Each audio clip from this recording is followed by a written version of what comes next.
Hello dear students, very good morning to all of you.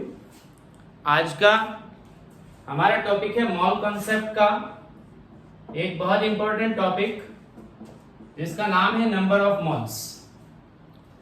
इससे पहले mall concept में 2 video बना चुके हैं, इसलिए इस वीडियो का नंबर है 3, वीडियो नंबर 3। आपको पहली 2 वीडियो देखनी है तो आप डिस्क्रिप्शन बॉक्स में जाकर उनका लिंक से वो वीडियोस देख सकते हैं। देखिए, नंबर ऑफ मॉल्स को हिंदी में अगर मैं बात करूं तो कहते हैं दोस्तों मॉलों की संख्या।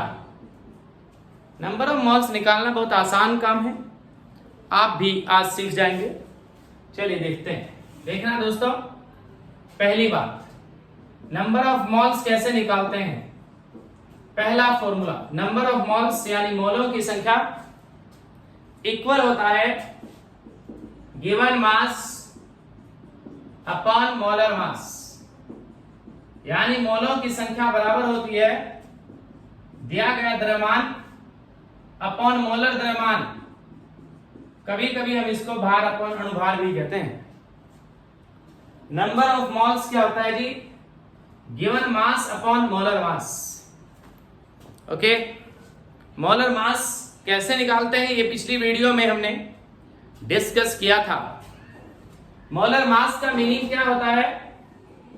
मोलर मास का मीनिंग होता है मास ऑफ 1 मोल सब्सटेंस। कितने मोल का सब्सटेंस, कितने मोल का मास?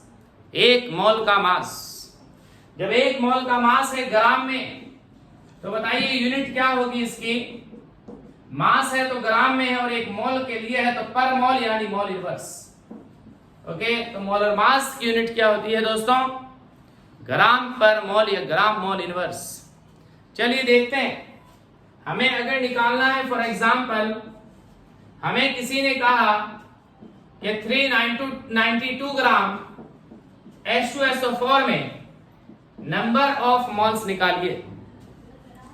392 ग्राम H2SO4 में नंबर ऑफ मोल्स निकालिए, तो हम क्या करेंगे बताइए? हमें मास कितना दे रखा है? हमें मास दे रखा है 392 ग्राम। अच्छा, मोलर मास निकालेंगे। किसका मोलर मास निकालेंगे? H2SO4 का। बोले कितना होगा? हाइड्रोजन कितने हैं? 2, तो 1 × 2 प्लस सल्फर का कितना एटॉमिक मास? 32। ऑक्सीजन कितने हैं? 4, तो कितना हुआ? 16 × 4, 16 × 4 कितना हुआ? 2 + 32 + 64, ये हुआ 98। तो यानी इसका मोलर मास हुआ 98 ग्राम पर मोल। ओके, चलिए अब बताइए, हमें फॉर्मूला लगाना है। क्या फॉर्मूला है? नंबर ऑफ मोल्स निकालने हैं। तो number of moles is equal to क्या होता है? Given mass upon molar mass. तो गिवन मास कितना है? 392 ग्राम। ओके, मोलर मास कितना निकाला आपने भाई? 98 ग्राम पर मोल। बोलिए, ऊपर ग्राम है नीचे ग्राम है, ग्राम से ग्राम झंड हो जाएगी। बोलो क्या हो जाएगा? 98 से डिवाइड करेंगे इसको, 392 को 4 आएगा। मोल इनवर्स ऊपर जाएगा तो मोल, यानी number of moles of H2SO4 कितने आए? 4 मोल आए। ओके, इस तरह हम मोलों की संख्या निकालते हैं। चलिए, 392 ग्राम H2SO4 में नंबर ऑफ मोल्स कितने हैं? 4 मोल्स हैं। ओके, चलिए और दिखाता हूं मैं आपको।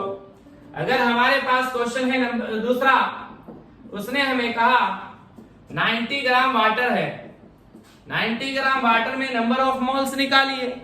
चलिए भाई निकालते हैं। बताइए नंबर ऑफ मोल्स का फॉर्मूला क्या होगा? बोले गिवन मास अपॉन मोलर मास। बताइए कितना मास दिया है? 90 ग्राम मास दिया है। बोलो H2O है ना वाटर, H2O का मोलर मास बताओ कितना होगा? कितने हाइड्रोजन है? 2। एटॉमिक मास हाइड्रोजन का 1 होता है। कितने ऑक्सीजन है? 1। मास कितना होता है? 16। कितना हो गया? 18 ग्राम पर मोल। तो बताइए हम यहाँ मोलर मास रख देंगे वाटर का, कितना? 18 ग्राम पर मोल। ओके, अब क्या होगा बोलो? 18 5 90 होता है, ग्राम से ग्राम कैंसिल, मोल इनवर्स ऊपर जाके मोल, तो नंबर ऑफ मोल्स कितने हो गए? 5 मोल। कितने ग्राम वाटर में? 90 ग्राम वाटर में कितने? 5 मोल्स होते हैं। ओके, चलिए चलते हैं आगे नेक्स्ट क्वेश्चन की तरफ। अगर हमें उसने दिया है 52 ग्राम हीलियम, चलिए देखते हैं, हम नंबर ऑफ मोल्स निकालते हैं 52 ग्राम हीलियम में। बताइए भाई, नंबर ऑफ मोल्स हम निकालने चले, जब हम नंबर ऑफ मोल्स निकालने चले तो बताइए मास कितना दिया है? मास दिया है 52 ग्राम। ओके, चलिए बताओ मास कितना होता है हीलियम का? ओके, हीलियम का कितना होता है? 4 ग्राम पर मोल। बताइए कितना होगा जी? ग्राम से ग्राम झंड, मोल इनवर्स ऊपर जाके मोल हो जाएगा। बोलो कितने टाइम्स? बोलो 13 टाइम्स कटेगा 4 से 52। बोलो कितने हो गए? 13 मोल। तो हमारा आंसर क्या होगा? 13 मोल हमारा आंसर होगा। ओके, चलिए चलते हैं नेक्स्ट क्वेश्चन पर, ध्यान से देखिएगा। नेक्स्ट क्वेश्चन उसने हमें क्या दिया है? नेक्स्ट क्वेश्चन उसने हमें दिया है, फॉर एग्जाम्पल उसने हमसे पूछा 34.2 ग्राम कैन शुगर। उसने हमसे पूछा 34.2 ग्राम कैन शुगर। चलिए, कैन शुगर क्या? वो चीनी जिसे हम खाते हैं, मतलब घर में यूज करते हैं, जिसे हम कहते हैं टेबल शुगर, जिसे हम कहते हैं कॉमन शुगर। ओके, खाने, जिसे हम खाने में यूज करते हैं चीनी को, खाने मतलब चाय में। ओके, कैन शुगर का फॉर्मूला कितना होता है? C12H22O11। ठीक है, चलिए बताइए मोलर मास निकलवा दो इसका। कितने कार्बन है? 12। एटॉमिक मास ऑफ कार्बन भी 12 होता है। कितने हाइड्रोजन है? 22। एटॉमिक मास ऑफ हाइड्रोजन 1 होता है। कितने ऑक्सीजन है? 11। ऑक्सीजन का एटॉमिक मास 16 होता है। ठीक है, ये हो गया 144, ये हो गया 20 और ये हो गया बोलो 176 हो गया। बताइए कितना होगा? कितना होगा? 6 to 8 for 12, 8 to 10 for 14, और 1 2 3 342 ग्राम पर मोल। तो मोलर मास हो गया। ओके, मोलर मास निकालना मैंने आपको पहले सिखाया था पिछली वीडियो में।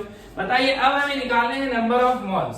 किसके नंबर ऑफ मोल्स निकालने हैं? हमें number of moles of cane sugar निकालने हैं। तो जिसके निकालने हैं उसका मास कितना है? बोलो 34.2 ग्राम। ओके, अपॉन बोलो जी मोलर मास कितना है जी?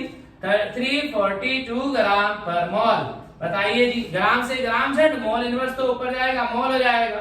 ओके, चलिए भाई बताओ 34.2 है नीचे, ऊपर और नीचे कितना है? 342 है। अगर ऊपर भी 342 होता, नीचे भी, तो 1 मोल आ जाता। इसलिए ऊपर कितना है? 34.2 है, तो कितना आएगा? 0.1 मोल। ओके, तो नंबर ऑफ मोल्स इतने ग्राम कैन शुगर में, 34.2 ग्राम कैन शुगर में कितने मोल्स होते हैं? 0.1 मोल्स होते हैं। कितने मोल्स होते हैं दोस्तों? 0.1 मोल्स होते हैं। ठीक है, कितने मोल्स होते हैं? 0.1 मोल्स होते हैं। चलिए देखते हैं और नेक्स्ट क्वेश्चन देखते हैं, ध्यान से देखिएगा। अगर उसने हमसे पूछा कि भाई मैं दे रहा हूं 4.4 ग्राम CO2, क्लियर? 4.4 ग्राम CO2 उसने हमको दिया। चलिए भाई देखते हैं। बताइए मास कितना दिया है? 4.4 ग्राम। CO2 का मोलर मास बताओ कितना होगा? 12 प्लस बोलो 16 टू द 32, कितना हो जाएगा? 44 ग्राम पर मोल। चलिए बताइए नंबर ऑफ मोल्स कितने हुए? बोलो नंबर ऑफ मोल्स कितने हुए? गिवन मास अपॉन मोलर मास। ये ग्राम में, ये ग्राम पर मोल में। बोलो यूनिट क्या आएगी? मोल आएगी। ओके, नीचे ऊपर 4.4 है, नीचे 44 है। बोलिए जी, तो इसे सॉल्व कर सकते हैं। 4.4 अपॉन 44, पॉइंट हटाया तो कितना आ जाएगा? नीचे 10 आ जाएगा। 44 से 44 कैंसिल, कितना आएगा? 1/10, और 1/10 मतलब 0.1 मोल। ओके, ये हमारा आंसर हो गया। ठीक है, चलिए और देखते हैं जी। अगर उसने हमें दिया 12 ग्राम कार्बन, बताइए जी, बोलो नंबर ऑफ मोल्स निकालने हैं मुझको 12 ग्राम कार्बन में। बताइए गिवन मास कितना है? 12 ग्राम। ओके, बोलो एटॉमिक मास ऑफ कार्बन, अगर एटम है तो एटॉमिक मास रख देंगे। कितना है? बोलो कितना होता है? 12 ग्राम। 12 ग्राम पर मोल ही होता है। ओके जी, बताइए कितना होगा? बोलो कितना होगा? 12 से 12 कैंसिल, मोल इनवर्स ऊपर जाएगा, मोल तो कितना आ जाएगा? 1 मोल। बोलो बात समझ आती है? इस तरह से हम क्या दे सकते हैं? अगर हमें मास दिया है तो हम मास अपॉन मोलर मास करके नंबर ऑफ मोल्स निकाल सकते हैं। ओके, कोई दिक्कत है इस बात में?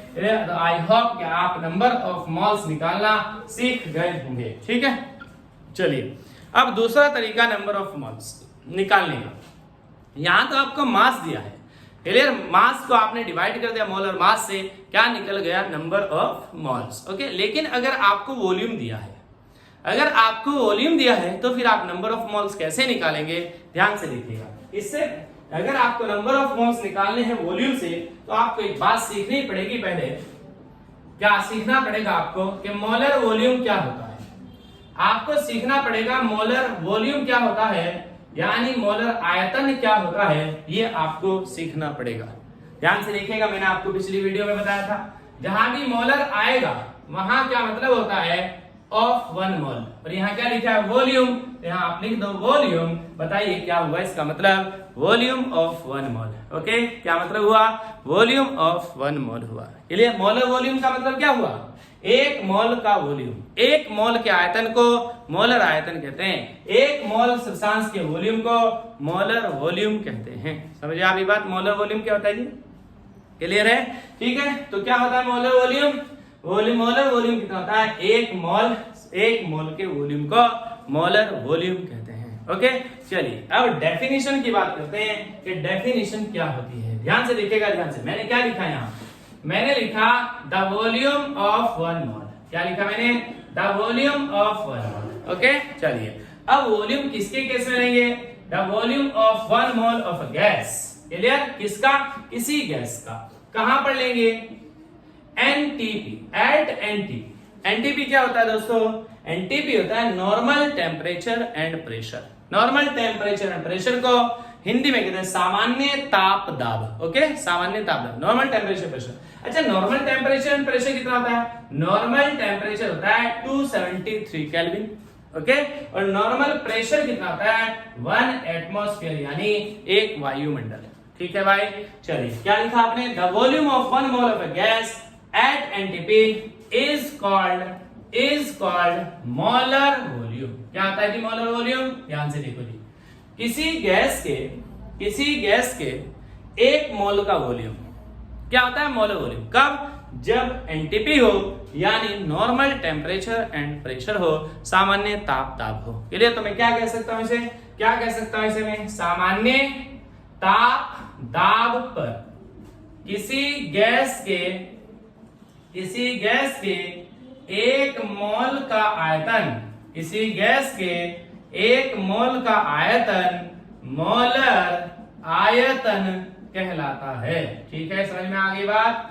इसलिए क्या देखना है हमें, एनटीपी पर देखना है। किसको देखना है, 1 मोल गैस के वॉल्यूम को देखना है। गैस के 1 मोल का वॉल्यूम देखना है, कहां देखना है, एनटीपी पर देखना है। ओके दोस्तों, ठीक है, चलिए ध्यान से देखो इधर। अब याद रखना, किसी भी गैस के 1 मोल का वॉल्यूम एनटीपी पर, मैंने लिखा एट एनटीपी, एनटीपी पर volume of 1 mole of a gas कितना होता है, किसी गैस के 1 मोल का वॉल्यूम एनटीपी पर कितना होता है, याद रखनी है दोस्तों बात, ये होता है 22.4 लीटर। कितना होता है, 22.4 लीटर। ये बात बहुत ज्यादा इंपॉर्टेंट है, क्या कि एनटीपी पर किसी गैस के 1 मोल का वॉल्यूम 22.4 लीटर होता है। कितना होता है, 22.4 लीटर होता है। और मैं अगर इसको एमएल में चेंज करता हूं तो क्या कितना होगा,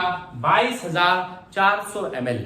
ओके, किसी गैस के 1 मोल का वॉल्यूम एनटीपी पर कितना होता है, कितना होता है, 22.4 लीटर। यानी जब टेम्परेचर 273 केल्विन हो, प्रेशर 1 एटमॉस्फेरिक हो, तब किसी गैस के 1 मोल का वॉल्यूम कितना होता है, 22.4 लीटर हो। ओके, चाहे वो गैस ऑक्सीजन हो, चाहे वो गैस CO2 हो, कोई सी भी गैस हो, उस गैस के 1 मोल का वॉल्यूम एनटीपी पर कितना होता है, 22.4 लीटर। ओके, समझ में आती है बात, क्लियर है। ये बात आपको बहुत काम आएगी अगर आपको क्या निकालना है, मोलर वॉल्यूम। क्या होता है मोलर वॉल्यूम, एनटीपी पर किसी गैस के 1 मोल के वॉल्यूम को मोलर वॉल्यूम कहते हैं। चलिए अब देखो जी ध्यान से, अगर आपको वॉल्यूम दिया है तो आप नंबर ऑफ मोल्स कैसे निकालेंगे, हाँ जी, किससे निकालेंगे। अगर वॉल्यूम आपको दिया है तो आप नंबर ऑफ मोल्स कैसे निकालेंगे, फॉर्मूला देखिए आप, number of moles is equal to, आपने क्या फॉर्मूला बनाया था, मास वाला, क्या था, given mass upon molar mass. Given mass upon molar mass दिया था फॉर्मूला। ओके, ध्यान से देखिए यहाँ आपको वॉल्यूम अगर दे रखा है तो आप मास की जगह यहाँ भी वॉल्यूम लिख देंगे और आप यहाँ भी मास की जगह वॉल्यूम लिख देंगे। ओके, क्या फॉर्मूला बनेगा दोस्तों? बोलो number of moles is equal to given volume upon molar volume. मोलों की संख्या बराबर दिया गया आयतन अपॉन मोलर आयतन। ओके, और मोलर वॉल्यूम में आपको पढ़ा ही चुका भी, क्लियर है। मोलर वॉल्यूम क्या होगा? एनटीपी पर किसी गैस के 1 मोल के वॉल्यूम को मोलर वॉल्यूम कहते हैं। ठीक है, वो कितना होता है? एनटीपी पर किसी भी गैस के 1 मोल का वॉल्यूम 22.4 लीटर, 22.4 लीटर या 22,400 ml होता है। ओके, चलिए देखते हैं हम क्वेश्चन हम देखते हैं। उसने अगर हमें दिया 44.8 लीटर ऑफ CO2, कितना दिया उसने हमें दिया 44.8 लीटर CO2 दिया। ओके, 44.8 लीटर CO2 उसने हमें दिया। चलिए O2 में निकाल लेते हैं। 44.8 लीटर O2 उसने अगर हमें दिया, वो इसमें पूछ रहा है कि नंबर ऑफ मोल्स कितने होंगे। ठीक है, इसलिए मैं यहाँ कह रहा हूँ एट एनटीपी। ठीक है, क्या कह रहा हूँ? At NTP. हमें एनटीपी पर ऑक्सीजन के इतने लीटर में क्या निकालना है? नंबर ऑफ मोल्स निकालने हैं। बताइए, ध्यान से देखिएगा इधर। बोलो जी, यहाँ उसने क्या दिया है? वॉल्यूम दिया है किसका? वॉल्यूम ऑफ O2 कितना दिया है? 44.8 लीटर। चलिए भाई ध्यान से देखो, अगर मैं मोलर वॉल्यूम की बात करूं, molar volume of O2 at NTP, मैंने अभी बताया था एनटीपी पर किसी गैस के 1 मोल का वॉल्यूम कितना होता है? 22.4 लीटर होता है। ओके, क्लियर है? बताइए फिर क्या हो गया? नंबर ऑफ मोल्स निकालने हैं। बताइए, जब नंबर ऑफ मोल्स निकालने तो फॉर्मूला बोलो क्या है? दिया गया वॉल्यूम यानी गिवन वॉल्यूम कितना है? 44.8 litre. Okay, mole upon molar volume, molar volume कितना है? 22.4 लीटर। ओके जी, क्लियर? लीटर से लीटर झंड। बताइए कितना हुआ? 22.4 है, 44.8 है, कितना आया? 2 मोल्स। ये हमारा आंसर हुआ। ओके, यानी इतने लीटर ऑक्सीजन में एनटीपी पर कितने नंबर ऑफ मोल्स होंगे? 2 मोल्स होंगे। समझे आप ये बात? ओके, चलिए चलते हैं आगे, ध्यान से देखिएगा इधर। अगर उसने अगर हमें कहा 1 लीटर O2, उसने हमें कहा 1 litre O2 at NTP. NTP पर O2 के 1 लीटर में नंबर ऑफ मोल्स निकालिए। बताओ भाई, 1 लीटर में नंबर ऑफ मोल्स निकालिए। चलिए भाई देखो, वॉल्यूम कितना दिया है? 1 लीटर दिया है। चलिए मोलर वॉल्यूम बताओ। एनटीपी पर किसी गैस के 1 मोल का वॉल्यूम कितना होता है? बोलो 22.4 लीटर होता है। देयरफॉर बताइए क्या होगा? नंबर ऑफ मोल्स बताइए कितना होगा? दिया गया वॉल्यूम अपॉन मोलर वॉल्यूम। बताइए कितना हुआ? 1/22.4 मोल। क्लियर है बात? अच्छा, अगर उसने ये कह दिया, बताइए क्या? 1 litre CO2 at NTP, number of moles निकालिए। बताइए कितना वॉल्यूम दिया है? 1 लीटर वॉल्यूम दिया है। ओके, बताइए मोलर वॉल्यूम कितना होगा CO2 का? बोलो एनटीपी पर किसी गैस के 1 मोल का वॉल्यूम 22.4 लीटर होता है। बताइए फिर नंबर ऑफ मोल्स आप कैसे निकालेंगे? Number of moles equals to दिया गया वॉल्यूम अपॉन मोलर वॉल्यूम। बोलो कितना हुआ? 1/22.4 मोल्स। इतने मोल्स आ जाएंगे इसमें 1 लीटर CO2 में। ओके, बात समझ आती है? तो चाहे वो O2 हो चाहे वो CO2 है, अगर 1 मोल का हमें वॉल्यूम निकालना है एनटीपी पर तो कितना आएगा? 22.4 लीटर आएगा। Okay, clear? अगर यहाँ एसटीपी होता, एसटीपी में क्या होता है? स्टैंडर्ड टेम्परेचर एंड प्रेशर, तब हम 1 मोल गैस का वॉल्यूम 22.7 लीटर ले सकते हैं। Okay, standard temperature and pressure में क्या फर्क होता है? जो वहाँ प्रेशर होता है उसे हम 1 बार लेते हैं और 1 एटमॉस्फेयर 1 बार में एक बहुत माइनर सा डिफरेंस होता है। ओके, इसलिए हम हर जगह ज्यादातर 22.4 लीटर ही ले लेते हैं। समझ लो आप ये बात? क्योंकि कैलकुलेशन में कोई मेजर डिफरेंस नहीं आता है। Okay, clear? चलिए मिलेंगे हम आगे और क्वेश्चंस के साथ मिलेंगे। क्लियर? आज हमने मास से नंबर ऑफ मोल्स निकाले, वॉल्यूम अगर दिया है तो नंबर ऑफ मोल्स निकालें। आगे हम वीडियो में पढ़ेंगे कि अगर हमें नंबर ऑफ पार्टिकल्स दे रखे हैं तो हम उससे कैसे नंबर ऑफ मोल्स निकालेंगे। ओके, चलिए मिलते हैं। Thank you very much.